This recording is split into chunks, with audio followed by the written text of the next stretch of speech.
Carter the Power Bryant. Boy, did you go viral today. Wild day. So, funny story. I always like to get feedback from everyone. Okay.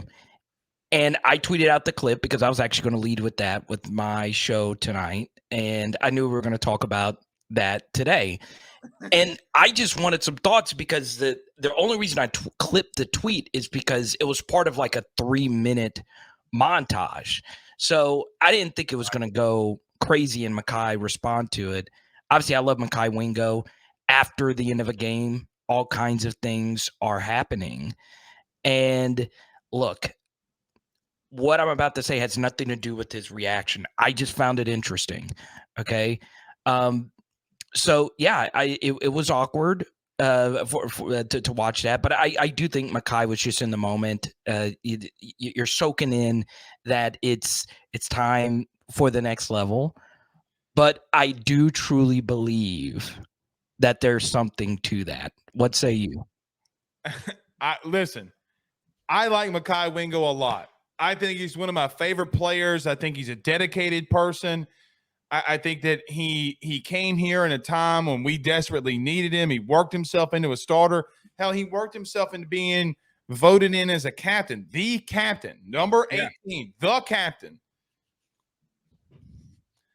I don't care what he tweeted to you because I can tell, but I am a body language expert, and that body language told me that he does not like Matt House.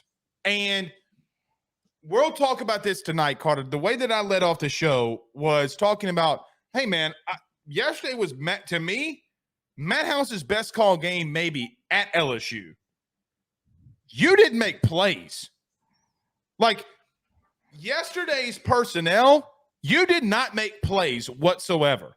You should have sacked Tanner Mordecai 7 times yesterday. 7.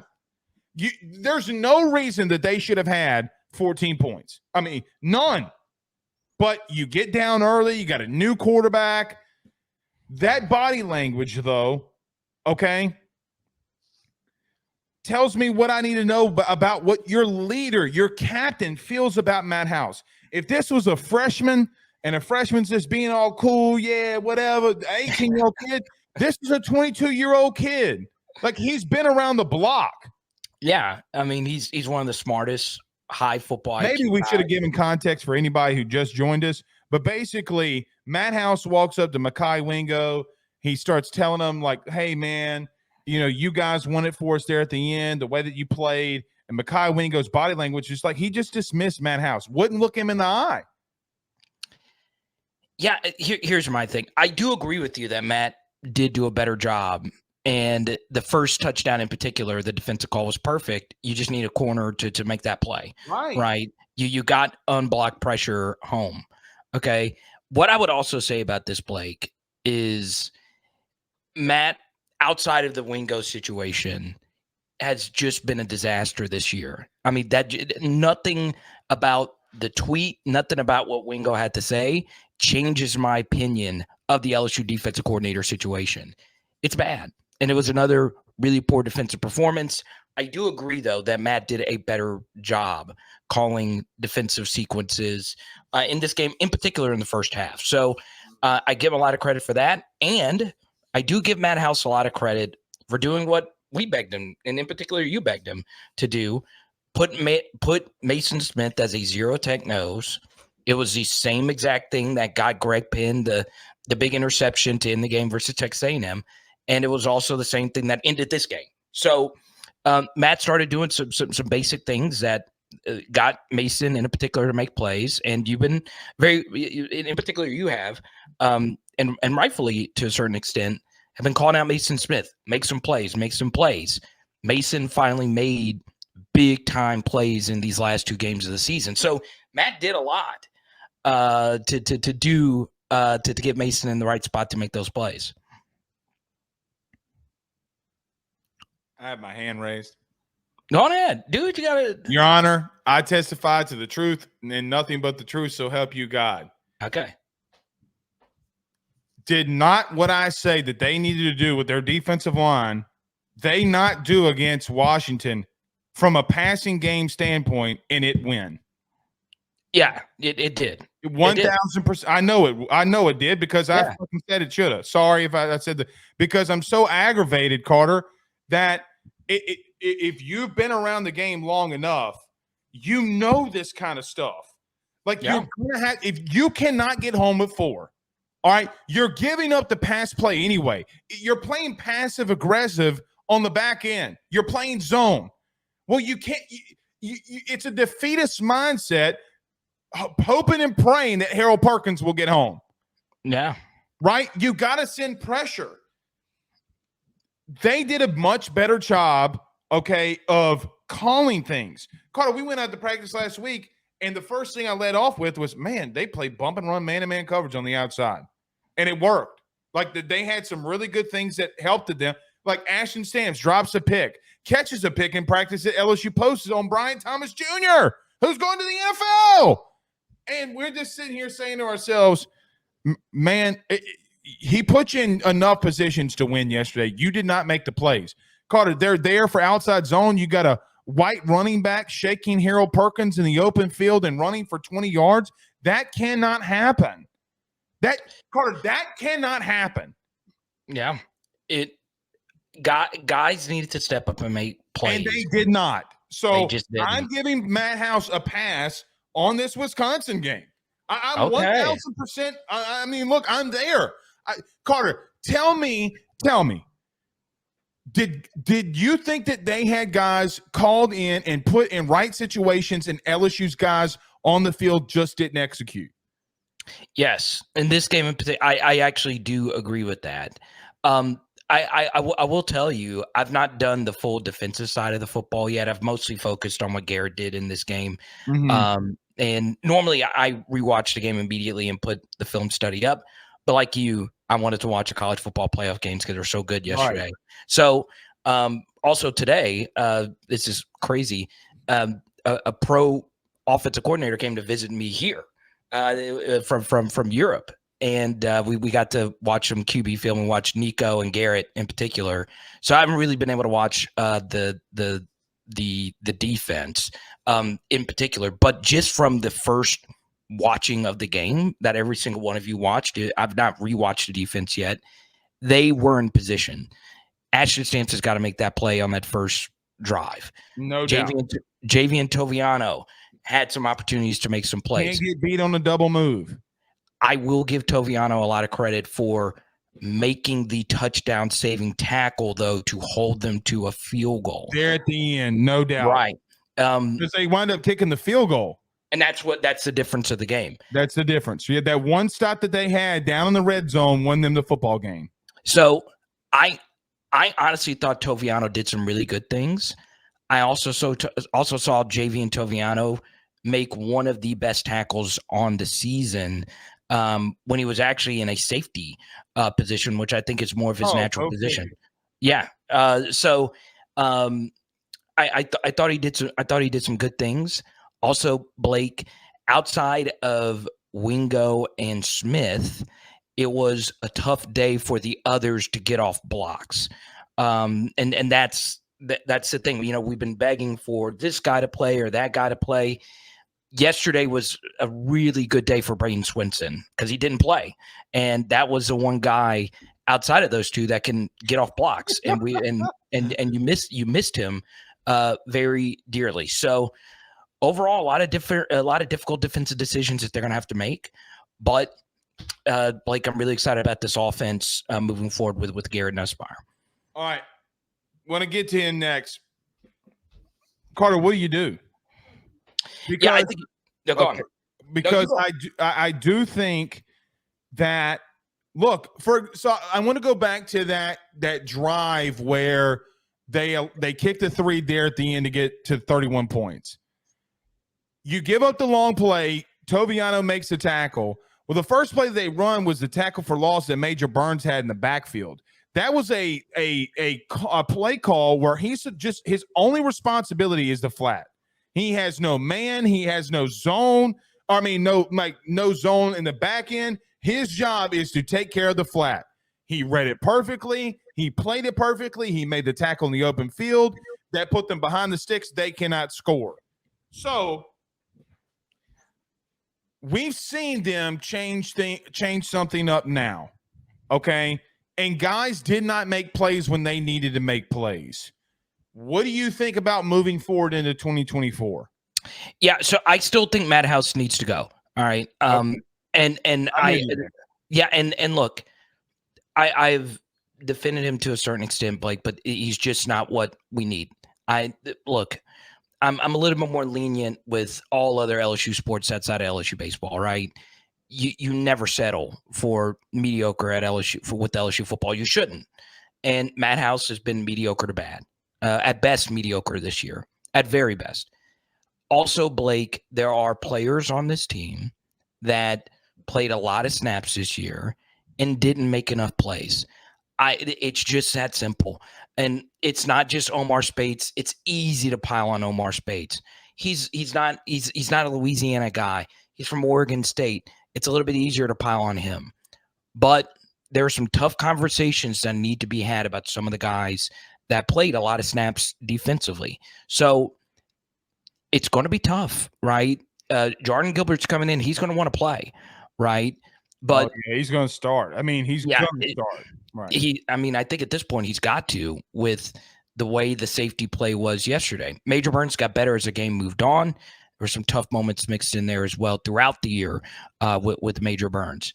Andre Sam had a tough day, but guess what? Andre Sam was your best safety this year. He's gone. So that position needs to get revamped. Is it Jordan Allen? Is it somebody else? I don't know. And then obviously the linebacker position. Is it Greg Penn and Whit Weeks for sure next season? Do you feel 1,000% confident in those guys next year? Blake, I'm telling you right now, there has never been an opportunity for a true freshman to step in and play a lot next year like there will be next year with this defense, especially if they don't get any portal linebackers. BK might say, look, the last portal linebackers that have come into LSU with a lot of hype, they didn't produce. I'm going to trust my high school guys. Blake, I like Devon Keys a lot. I really do. I mean, this was a big-time producer at a big-time high school in Texas. Right. There's a lot of people that love Atkins, the young man coming in who was also insanely Tylen Singleton is just a dude. He's a freak. He's long. He's athletic. He looks like one of those old USC linebackers, like, or even safety hybrids like Taylor Mays. Remember Taylor Mays? I remember, and then Sua Cravens and those guys, right. I really do like this linebacker class a lot. Can they come in and be difference makers in year one? So there are very difficult questions to be asked, but this is my biggest thing, all right? I am not a coach. I know a lot of people reach out to me for film opinions, okay?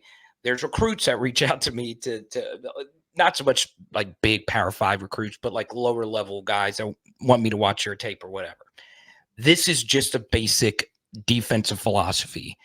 Blake, this year, the edge never was set on this defense. Ever.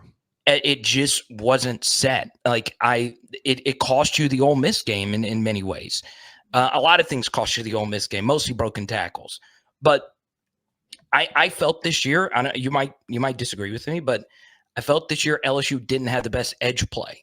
And maybe B.J. Ojolari and Ali Gay did a lot more last year than we even give them credit for, because we missed both of those guys dearly. They struggled at those positions, the jack and the opposite side defensive end. And they need to figure out, what do you want to do defensively? And obviously that starts with whatever you want your defensive coordinator to be. So edge setting just was not there this year for this defense either. Garrett Nussmeier had a massive game yesterday, Carter, in his first start. I tweeted this, but I'm going to say it publicly. Now, I know I've kind of hinted around it. We've talked about it a little bit. The best thing for me yesterday with Garrett Nussmeier was not the deep throw to Chris Hilton. I know he can hit wide receivers deep. Yeah. I know that he's got a really good arm. I know he's a gunslinger. I don't necessarily really mind the interception. You're trying to make a play.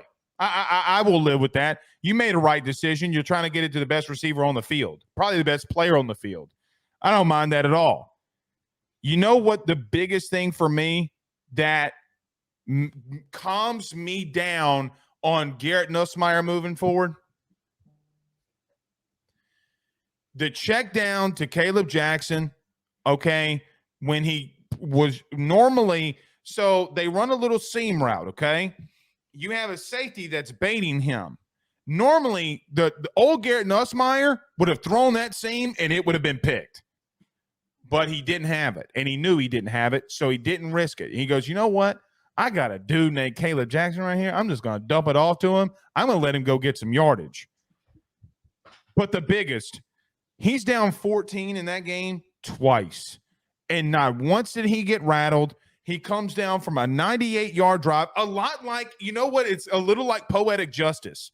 Because Jaden Daniels' legacy moment where at least I knew that he should be the starting quarterback was the 99-yard drive that he had against Florida State. That's when I knew. And even said it publicly, like, look, man, you can't just do what that dude just did. What poetic justice it was on those three things. What did Garrett Nussmeier do for you yesterday that you saw? Yeah, so, the one thing that was told to me from someone close to Garrett Nussmeier was the intangibles, right? And it's kind of the same thing that was told to me about Jaden Daniels when he started. And with Garrett, it makes sense, right? His dad's coached everywhere. His dad's a very successful coach. And it's amazing how calm he was in this game. I'm going to give you one other thing that really stood out to me. And this was actually what the coach told me earlier today. And I said it on my live stream yesterday. It was a final touchdown to BTJ, right?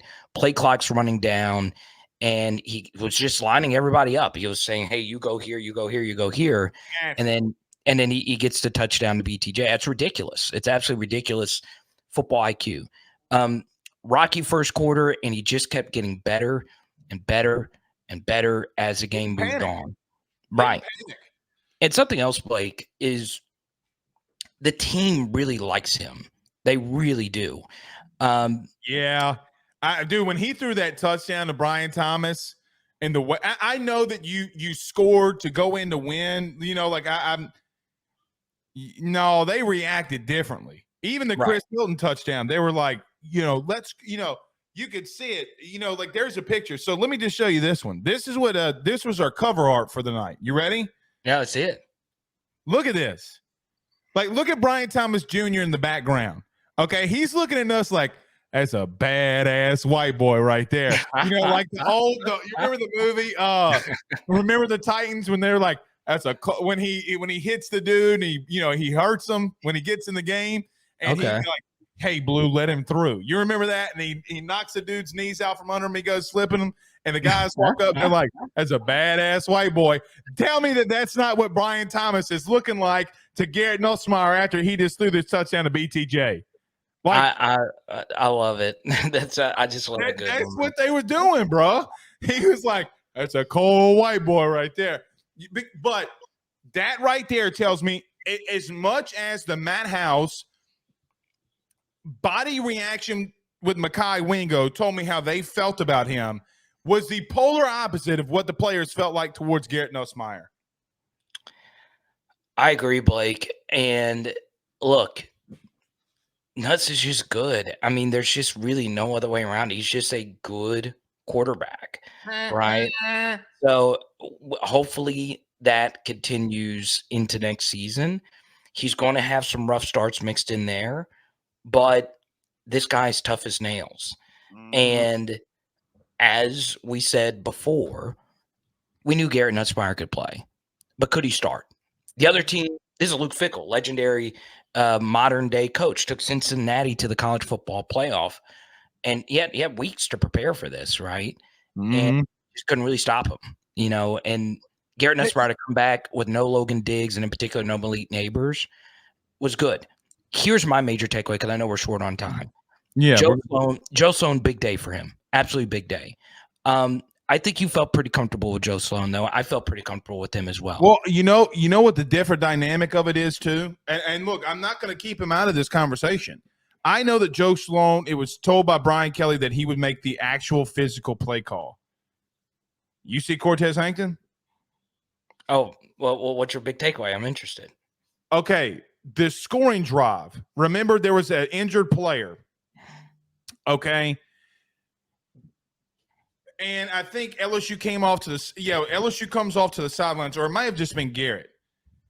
Cortez puts his microphone down, and they're talking one-on-one.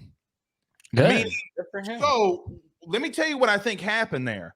I think Joe came down with the play call. Actually, I heard a little something. I heard that Joe came down with the play call.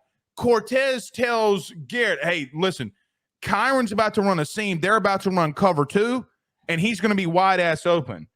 So with that being said, Joe calling the play and Cortez knowing the passing game, okay, I really do believe from what little birdies are chirping in my ear have told me, Cortez is also a big part of this passing game that I think people are leaving out into this. Because Brian Kelly is going to mention this in his next press conference about Cortez. Listen to what I'm telling you now. Don't just remember, and I'm doing this on a live show. I'm not doing this behind a phone call. I'm telling you, don't underestimate it. I'm with you, man. I love it. It was because Carter, he was so decisive going to Lacey on that scene, that 37-yard bomb. He knew instantly it was cover 2. He goes into the middle of the field. He gives a little, it's not pump fake, but he gives a little shoulder jerk, and then he goes back to Kyron Lacey in the cover 2, in between the safety and the corner. I love it. Okay, sorry, I got a little nerdy. No, that's great intel. That's why that's why people tune into to the AYS network. Here's what I would say though. Yesterday was the first great game from Chris Hilton. That was his first great game. I agree with that. He's had good games. Yet that was the first real great game.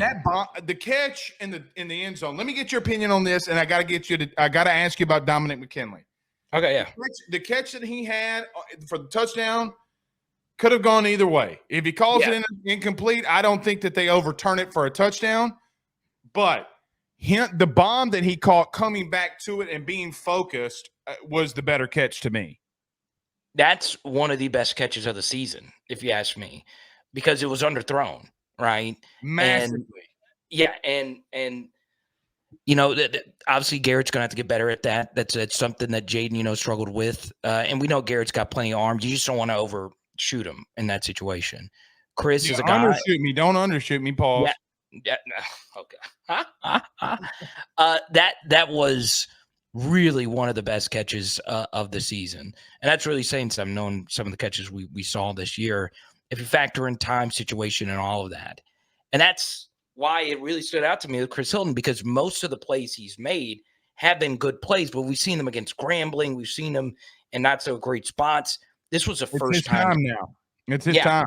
Mm-hmm. So I've been a Chris Hilton skeptic. I've cheered for him because he's an LSU Tiger through and through. He's had plenty of opportunities to go elsewhere and be a clear-cut number 1 or number 2 option, but he really worked his ass off to get to where he is right now.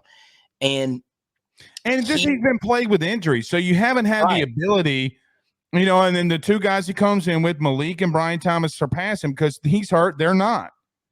So this was, I think, more than anyone, he improved his stock on this team. And I'm really, really impressed with Chris, and I hope he could stay healthy, because I think after yesterday, he made those are really, really difficult plays he made, and he sees the opportunity, and obviously I want him to succeed. And then on top of this, Blake, what is really swept under the rug, and we kind of take it for granted, was the LSU offensive line was phenomenal again, and Charles Turner had a rough game in some spots, but Will Campbell, Emory Jones, the crew, they freaking murdered it again and again and again. It was a great performance. You could tell they were motivated because they didn't get the Joe Moore Award. They were phenomenal in this game versus Wisconsin. Very quickly, because I know you got a show at 8:15. Is that right? Yeah. Go ahead. Quick thoughts on Dominic McKinley, 5-star from Lafayette, committing to LSU on midnight on New Year. Yeah, BK deserves a lot of credit. Obviously, doing the in-home a few weeks ago with Frank, that was obviously really good. It was good getting that on New Year's Eve. That's always a great reaction. What did you do for New Year's? We had some people over. Okay, good. Some steaks, ribeyes. Yeah, and hey, hold on. I invited your crazy ass. What are you asking? Yeah, you did. What you did, man. What I did? I invited you. I did get the invite, and I would have loved to have been there. Yeah, you didn't show up. That's what happened. I honestly, when I got the text, I was actually DJing a New Year's party, and what was so great about it was I had just started Boosie Set It Off, and then dude, my body left my soul. And I think I actually recorded a video during the Cupid Shuffle and I tweeted it out or whatever. Because everyone loves the line dances, and Cupid's a Louisiana legend, and he's a great guy too. He's one of the nicest guys. Who little insider, he actually knows Malik, Lafayette legends right there. But man, I was on cloud nine, really excited. Obviously, 5-star, the representation of stealing someone from Texas A&M. And Dominic's got a long way to go, but I mean, raw talent wise, you see it, anyone could see it, and hopefully it all works out. Good stuff, BK. Good stuff. Let's go. See you next Monday, buddy. All right. Well, no, we actually will not see you next Monday. Oh, what are you doing? Or am I done? National championship game. Oh, yes. Okay, give me your opinion on this. All right. I'll do my playoff segment with you because we just did one on Rufino and Joe. I know this is where you're going. No. Give me your quick opinion. The Jalen Milroe play, did he actually have a shot to get in? I do believe he did. I can't say with near certainty with that. No, I'm not saying with near. No, you didn't. You asked me, do you think that there was a chance he could get in? Okay. Yeah, I think there's a chance he could get in because the left guard sealed the edge. And he runs straight. If he follows his guard, he's in. Now he might have to break a tackle on the guy coming in, but that's not even another one. Carter, he had numbers on the outside on that screen. They had bump and run man-to-man coverage on the two receivers out there, no safety to help.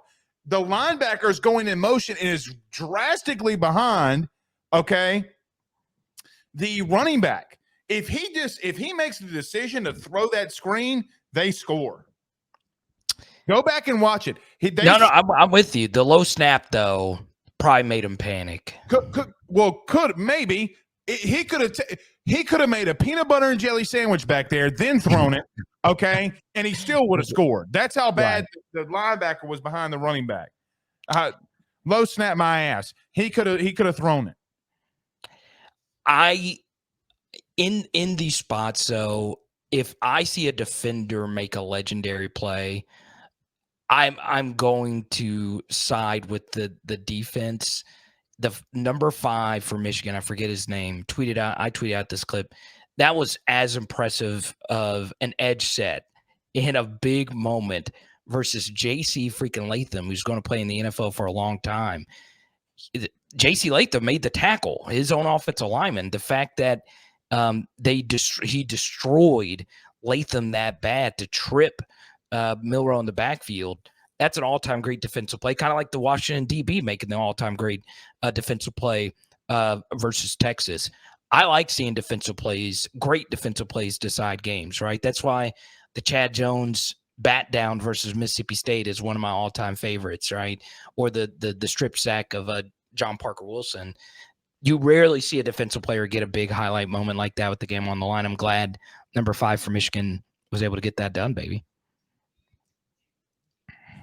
We're back.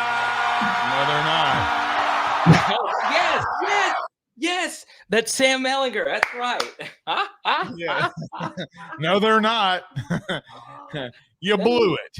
You absolutely blew it. You had one job and you blew it. Quinn Ewers is still mid. Arch Manning will win that job. Let's do it. No, he's not. Let's go. No.